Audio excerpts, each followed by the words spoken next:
Ito na mga kalodi yung hemming na sleeve at bottom para finished product na ng t-shirt. Ito lang naman po yung ginagawa natin para si hemming.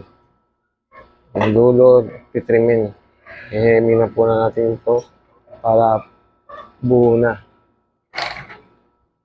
Yan ang finished product ng hemming.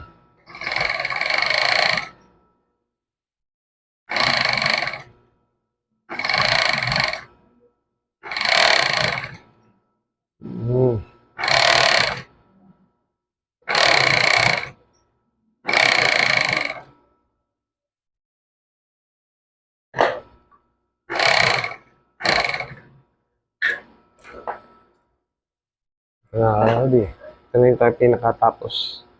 Hemming, sleeve at bottom. Tapos na. Finish na. Buo na. Ang damit.